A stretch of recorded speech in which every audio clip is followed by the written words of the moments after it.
नमस्कार, news India में आप सबका स्वागत है। मैं हूं आपके साथ प्रीति सिंह। चलिए बुलेटिन की शुरुआत करते हैं और अब खबरों पर विस्तार से नजर डालते हैं। राजधानी दिल्ली से शुरुआत करते हैं, जहां पर ऑक्सीजन संकट को लेकर सामने आई रिपोर्ट पर विवाद बढ़ता जा रहा है। इस पूरे घमासान के बीच में दिल्ली के मुख्यमंत्री अरविंद केजरीवाल का बयान सामने आया। अरविंद केजरीवाल ने ट्वीट कर लिखा है कि मेरा गुनाह सिर्फ यही है कि मैं अपने 2 करोड़ लोगों की सांसों के लिए लड़ा था। वहीं पर सीएम अरविंद केजरीवाल ने अपने ट्वीट में लिखा है कि जब आप चुनावी रैली कर रहे थे तो मैं रात भर जाकर ऑक्सीजन का इंतजाम कर रहा था। लोगों को ऑक्सीजन दिलाने के लिए मैं लड़ा, गिड़गिड़ाया। साथ ही अरविंद केजरीवाल ने आगे लिखा कि लोगों ने ऑक्सीजन की कमी से अपनों को खोया है। उन्हें झूठा मत कहिए, उन्हें बहुत बुरा लग रहा है।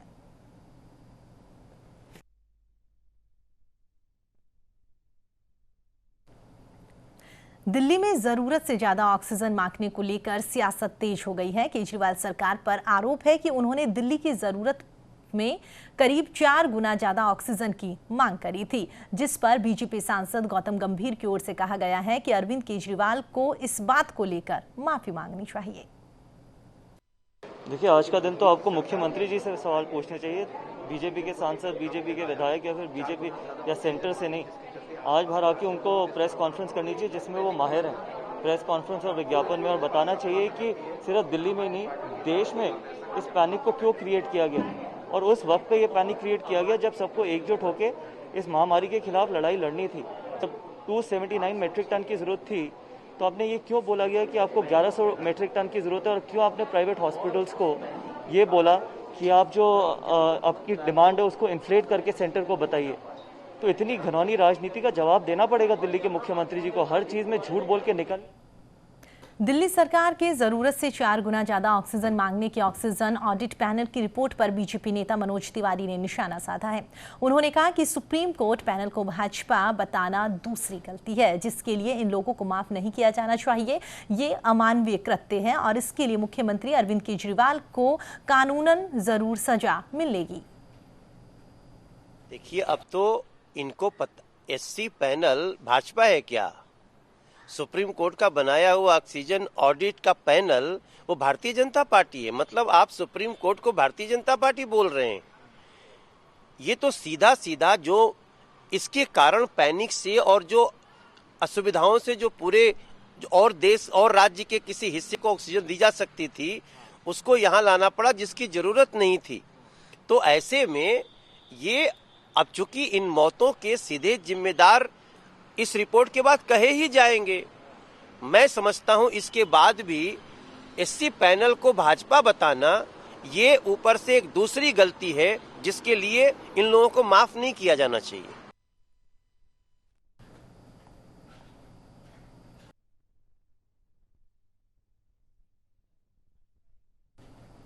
राजस्थान सरकार के मुख्य सचेतक डॉक्टर महेश जोशी दिल्ली दौरे पर रहे। दिल्ली में कांग्रेस के राष्ट्रीय महासचिव और राजस्थान प्रभारी अजय माकन से मुलाकात करी है। डॉक्टर महेश जोशी ने राजस्थान हाउस में पत्रकारों से बातचीत करते हुए कहा है कि दिल्ली पुलिस को अगर पूछताछ करनी है तो जयपुर में मेरे घर आकर पूछताछ करें।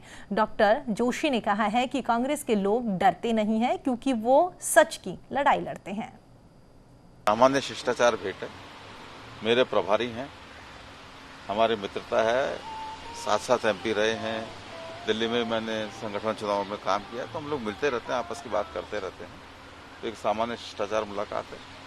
चूंकि राजनीतिक लोग हैं तो आपस में बात होती, तो राजनीति हमारा विषय होता है। जो कुछ अभी ये अखबारबाजी हो रही है, इसको टेपिंग को लेके, गजेंद्र सिंह जी को लेके, इस बारे में भी सामान्य चर्चा हुई। इसके अलावा कोई राजस्थान की राजनीति के संबंध में कोई बड़ी विशेष बात नहीं। कोरोना की दूसरी लहर अभी थोड़ी धीमी पड़ी ही थी कि कोविड के डेल्टा प्लस वेरिएंट ने टेंशन बढ़ा दी है। कोरोना के इस नए वेरिएंट को लेकर स्वास्थ्य विभाग ने प्रेस कॉन्फ्रेंस करी है। विभाग ने जानकारी दी है कि भारत में डेल्टा प्लस वेरिएंट के अब तक 50 मामले पाए गए हैं, जिस पर विभाग सतर्क हो गया है।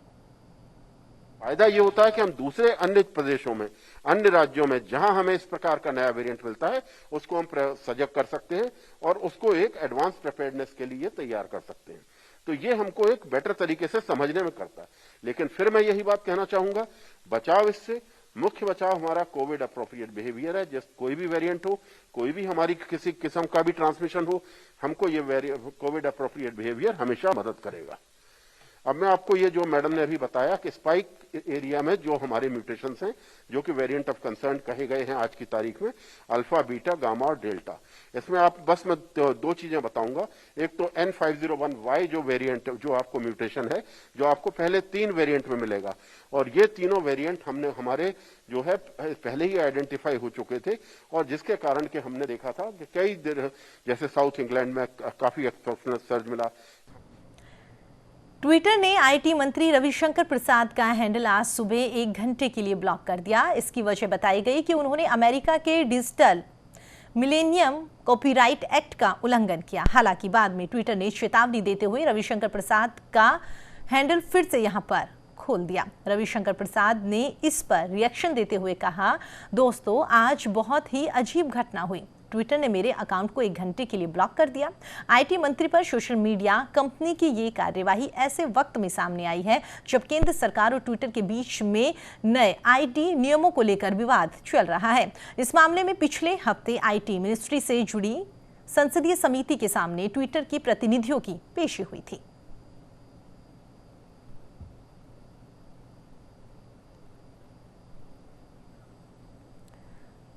कोरोना की तीसरी लहर की चर्चाओं के मद्देनजर अंबाला में पहले ही प्रशासन काफी सतर्कता बरत रहा है। अंबाला उपायुक्त विक्रम ने बताया है कि कयास लगाए जा रहे हैं डेल्टा प्लस वेरिएंट से कोरोना की तीसरी लहर फैल सकती है, जिसके मद्देनजर इससे बचाव के लिए युद्ध स्तर पर कार्य किए जा रहे हैं। इसके लिए कोरोना वैक्सीनेशन पर ज्यादा ध्यान दिया जा रहा है। वहीं पर हर गांव का अलग से डेटा तैयार किया जाएगा।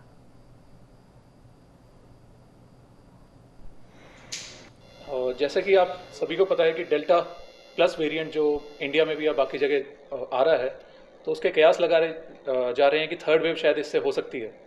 तो उसके लिए हम 2 तरीके से प्रयास कर रहे हैं। पहला तो कि प्रिवेंशन के लिए सबसे पहली चीज़ कि सोशल डिस्टेंसिंग एंड मास्क या फिर हैंड सैनिटाइज या धोने की जो लोगों में आदत डालनी है वो, तो उसके लिए हम आईसी कर रहे हैं। दूसरा वैक्सीनेशन जो हमारा प्रोग्राम चल रहा है, उसमें अंबाला में अभी तक 50% के ऊपर लोगों को पहली डोज लग गई है। प्रदेश में राजनीतिक नियुक्ति और मंत्रिमंडल विस्तार को लेकर मुख्यमंत्री अशोक गहलोत और पूर्व डिप्टी सीएम सचिन पायलट के बीच में सियासी खींचतान जारी है। एक तरफ सचिन पायलट समर्थक ट्विटर पर ट्रेड और बड़े बड़े पोस्टर लगाकर अपनी ताकत दिखा रहे हैं, तो दूसरी तरफ निर्दलीय विधायकों के मार्फत मुख्यमंत्री अशोक गहलोत द्वारा पायलट को घेरा जा रहा है। सियासी बयानबाजियों के बीच में आज पूर्व डिप्टी सीएम सचिन पायलट ने अपने सरकारी आवास पर प्रदेश भर से पहुंचे लोगों से मुलाकात करी। इस दौरान बड़ी संख्या में पहुंचे कांग्रेस कार्यकर्ताओं ने पायलट के समर्थन में जमकर नारेबाजी करी। पायलट ने जन सुनवाई में समस्या लेकर पहुंचे लोगों को समस्याओं के निस्तारण का आश्वासन दिया और इस दौरान विभिन्न विधानसभा क्षेत्रों से पहुंचे कांग्रेस कार्यकर्ताओं से पायलट ने अलग अलग मुलाकात करके फीडबैक लिया।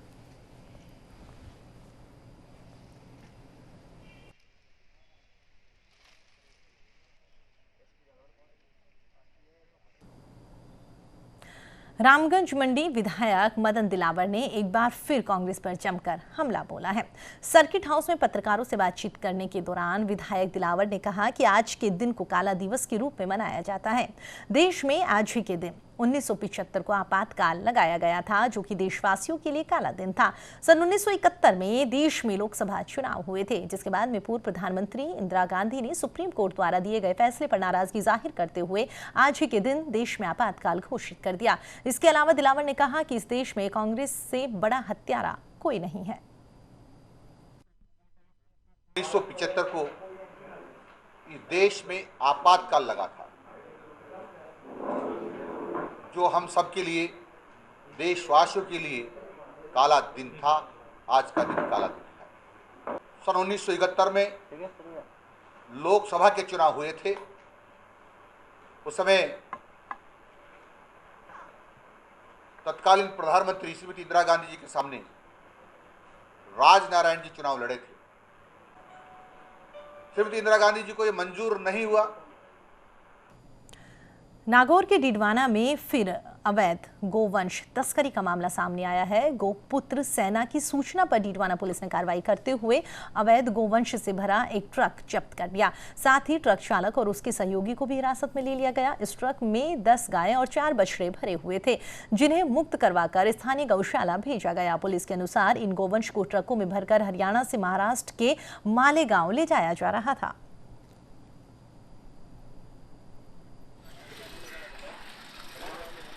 सेना के सदस्य ने सूचना दी कि सर ये श्री वाला कौन सा चौराहा है, ये पाटन चलवानी चौराहे के पास में कोई ट्रक में गायें जा रही है। इस पर मैं आया हूँ।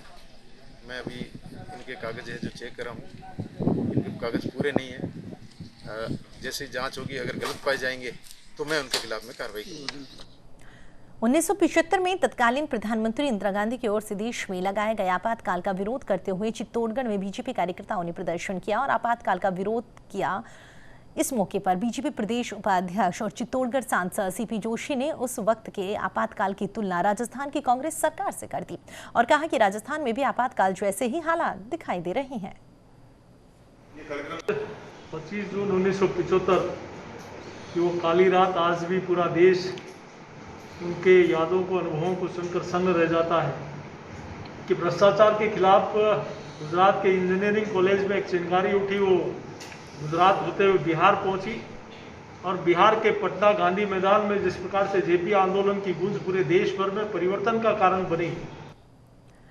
कोटा में यूआईटी की अवैध अतिक्रमण पर कार्यवाही लगातार जारी है और इसी कड़ी में यूआईटी के जाब्ते ने कुन्हाड़ी इलाके में मकानों के बाहर अवैध तरीके से बना रखी दीवारों को बुलडोजर और जेसीबी मशीन से तुड़वाया है। तहसीलदार कैलाश प्रसाद मीणा ने बताया है कि जगह से कुछ ही दूरी पर अंडरपास का निर्माण हो रहा है, इसलिए जो भी वाहन अंडरपास से निकलेंगे वो यहीं से होकर गुजरेंगे, इसलिए इस रास्ते में आ रही बाधाओं को दूर किया गया। पेट्रोल पंप की ओली तरफ जहाँ है वहाँ इधर से जो ट्रैफिक जाता है बालेता रोड पे, तो वहाँ ज़्यादा भीड़ भाड़ रहती है। इस कारण से यहाँ अंडरपास निकाल रहे हैं, तो इधर से आने वाला यात्री अंडरपास से पल्ली तरफ चला जाए, उधर से आने वाला अंडरपास से इधर आ जाए। ये करीब 18 मीटर का रोड है। बाउंड्रियाँ आ रही है, मकान कोई नहीं आ रहा और हमारी केस का आ रही है। चलिए फिलहाल इस बुलेटिन में इतना ही। देश और दुनिया की तमाम खबरों के लिए आप देखते रहिए न्यूज़ इंडिया। नमस्कार।